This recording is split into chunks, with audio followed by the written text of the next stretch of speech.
పట్టుబట్టి ఏమన్నాడు? నేను నీకు కాపాడుతానంటున్నాడు. దేవునికి స్తోత్రం కలుగును గాక. 2 వాగ్దానాలు మీకు చూపించాను. 3వ వాగ్దానం కూడా నేను చూపిస్తున్నాను. చూడండి జాగ్రత్తగా. 12వ వాక్యం చదువుకుందాం. 12వ వాక్యం. జయించిన వారిని నా దేవుని ఆలయములో ఒక స్తంభముగా చేసేదను. గట్టిగా చప్పట్లు కొట్టి దేవుడు నామమున పొందుతాం. ఈ వాక్యము ఆత్మీయంగా ఎదిగిన వాళ్ళకి తెలుస్తుంది. భూ సంబంధమైన ఆశీర్వాదాలు 2 మీకు చెప్పాను.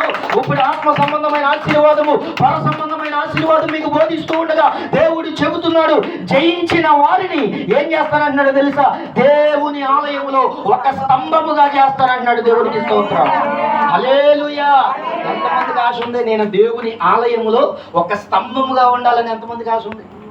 ఎత్తండి, చేతులు ఎత్తండి. ఆమెనో అవునని చెప్పండి. హల్లెలూయా. నువ్వు ఉండవా? నువ్వు ఎప్పుడు భూమి మీద స్తంభంగానే ఉండాలనుకున్నావా? ఆ స్తంభం వల్ల ఉపయోగమే లేదు. జయించిన వారిని ఆయన మందిరములో. ఎవరి మందిరం అది? ఆయన మందిరం, పరలోకం అనే మందిరం. ఆ మందిరములో ఆయన ఎలా ఉంచుతాడో తెలుసా? ఒక స్తంభముగా ఉంచుతాడు. ఫిలదెల్ఫియా సంఘముతో దేవుడు మాట్లాడుతున్న మాట ఏంటో తెలుసా? మొట్టమొదటి మాట, నీ ఎదుట మూయబడి ఉన్నటువంటి తలుపులు నేను తెరుస్తాను. నేను తెరిచిన తర్వాత ఎవడో కూడా మూయడానికి అవకాశం లేదు. 2వ వాగ్దానం ఏంటో తెలుసా? రాబోవు శోధన కాలములో నేను నిన్ను కాపాడుతానంటున్నాడు. దేవునికి స్తోత్రం కలుగును గాక. 3వ వాగ్దానం ఏంటో తెలుసా? జయించిన వారిని ఆయన సంఘములో, ఆయన మందిరములో ఒక స్తంభముగా నిలబడతానన్నాడు. గట్టిగా చప్పట్లు కొట్టి దేవుడు నామమున పలుకుతాడు. హల్లెలూయా, హల్లెలూయా, హల్లెలూయా, హల్లెలూయా, హల్లెలూయా, హల్లెలూయా, హల్లెలూయా. దేవునికి మహిమ కలుగును గాక. 3 ఆశీర్వాదాలు చెప్పాను కదా మీకు. మొట్టమొదటిది ఏంటి? నీ ఎదుట మూయబడిన తలుపు. ఆశీర్వాదం మూయబడింది. శ్రమ పడుతున్నావు, కష్టపడుతున్నావు, ఇబ్బంది పడుతున్నావు. ఎన్నో శ్రమలు నీ జీవితంలో ఉన్నాయి, ఎన్నో కష్టాలు నీ జీవితంలో ఉన్నాయి.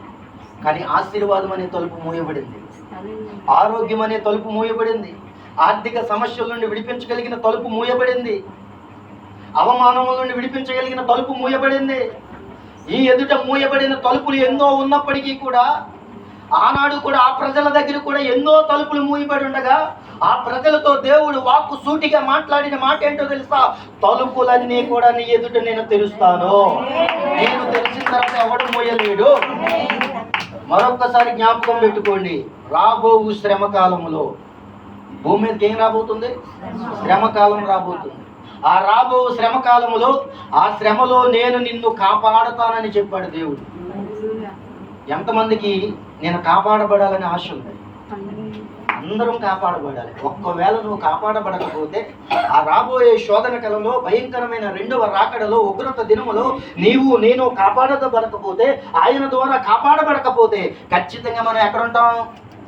నరకంలో ఉంటాం. కాబట్టి దేవుడు ఏమంటున్నాడు తెలుసా? నేను నిన్ను కాపాడతాను. 3వది ఏమంటున్నాడు తెలుసా? నీవు జయ జీవితాన్ని ఎప్పుడైతే కలిగి ఉంటావో, జయ జీవితం అంటే దేని మీద? దేని మీద? పాపము మీద జయ జీవితము, లోకము మీద జయ జీవితము, గర్వం మీద జయ జీవితము.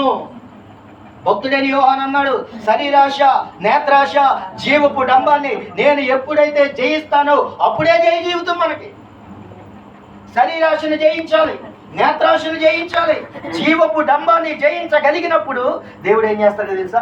నిన్ను ఆయన ఆలయములో ఒక స్తంభముగా నిలబెట్టుకుంటాడంట. దేవునికి స్తోత్రం కలుగును గాక. హల్లెలూయా. ఈ 3 ఆశీర్వాదాలు కూడా దేవుడు ఫిలదెల్ఫియాలో ఉన్న సంఘంతో మాట్లాడారు.